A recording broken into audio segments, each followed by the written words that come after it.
കിട്ടുന്നുണ്ടോ? ഈ വീഡിയോ ചെയ്യണോ വേണ്ടയോ എന്ന് ഞാൻ ഒരുപാട് ആലോചിച്ചതാണ്. പിന്നെ വിചാരിച്ചു എന്തായാലും കിടക്കട്ടെ, ഒരു മെമ്മറി ആയിട്ട് ഇരിക്കുമല്ലോ. ഈ വർഷം മുഴുവൻ എൻ്റെ കൂടെ ഉണ്ടായിരുന്ന, എന്നെ ഒരുപാട് ചിരിപ്പിക്കുകയും അതുപോലെ കുറേയധികം കോർ മെമ്മറീസും തന്ന കാനഡയിലെ ഈ ഫ്രണ്ട്ഷിപ്പ് ഗ്യാങ്ങിന് എനിക്ക് എന്തെങ്കിലും സർപ്രൈസ് ആയിട്ട് ഒരു ഗിഫ്റ്റ് കൊടുക്കണമെന്ന് തോന്നി. പെട്ടെന്ന് എൻ്റെ ഒരു ഇൻറ്റ്യൂഷനിൽ തോന്നിയൊരു കാര്യമാണ്. അപ്പോൾ ഞാൻ കരുതി എന്തായാലും ചെയ്യാമെന്ന്. ഭയങ്കര വലിയൊരു ക്രിസ്മസ് ഗിഫ്റ്റൊന്നും അല്ല, ഒരു ഷോ പീസാണ്, പ്ലസ് ഒരു ക്രിസ്മസ് കാർഡും 8 പേർക്ക് ഞാൻ മേടിച്ചിട്ടുണ്ടായിരുന്നു. അപ്പോൾ ഗിഫ്റ്റ് എല്ലാം റെഡിയാണ്. ഇനി നമുക്ക് അവിടെ റിയാക്ഷൻ കാണാം.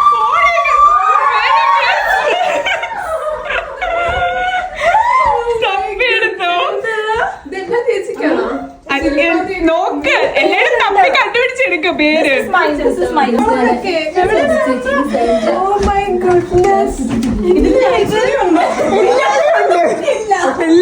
ഇത് അവർ ഒട്ടും എക്സ്പെക്ട് ചെയ്തിട്ടില്ലായിരുന്നു. ഞാൻ അത്രയും സർപ്രൈസ് ആയിട്ടാണ് ഇത് പ്ലാൻ ചെയ്തത്. സീക്രട്ട് സാന്റയുടെ ഗ്ലോട്ട് എടുക്കാൻ വേണ്ടി എല്ലാവരും വീട്ടിൽ വന്നിട്ടുണ്ടായിരുന്നു. അപ്പോഴാണ് ഞാൻ എല്ലാവർക്കും സർപ്രൈസ് ആയിട്ട് ഇത് കൊടുക്കുന്നത്. എല്ലാം ഡിഫറെന്റ് ആണ്. എനിക്കിത് ഭയങ്കര ഇഷ്ടമായി. ഞാൻ പണ്ടേ എനിക്ക് ആൾക്കാർക്ക് സർപ്രൈസ് ഗിഫ്റ്റ് കൊടുക്കാനും അതുപോലെ അവരുടെ റിയാക്ഷൻ കാണാനൊക്കെ എനിക്ക് ഒത്തിരി ഇഷ്ടമാണ്.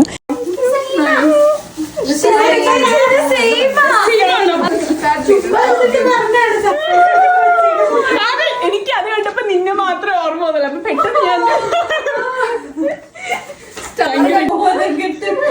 എനിക്കുണ്ടത് വായിക്കാം. ഇതായിട്ട് ഞാൻ നെഞ്ചടിക്കും, കാല് നിറയ്ക്കും.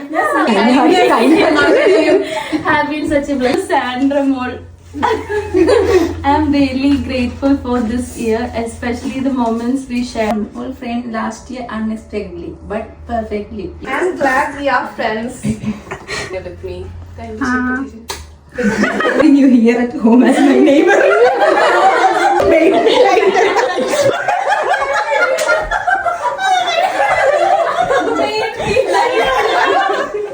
സർപ്രൈസ് ഇഷ്ടപ്പെടാത്തവരായിട്ട് ആരുണ്ട്? അതും വളരെ അൺഎക്സ്പെക്റ്റഡ് ആയിട്ടുള്ള സർപ്രൈസസ്.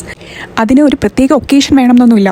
അത് കൊടുക്കുമ്പോൾ അവർക്ക് കിട്ടുന്ന ഒരു ഹാപ്പിനെസ് ഉണ്ടല്ലോ, അത് കാണുമ്പോൾ നമുക്ക് കിട്ടുന്ന ഒരു fulfilment that is way beyond.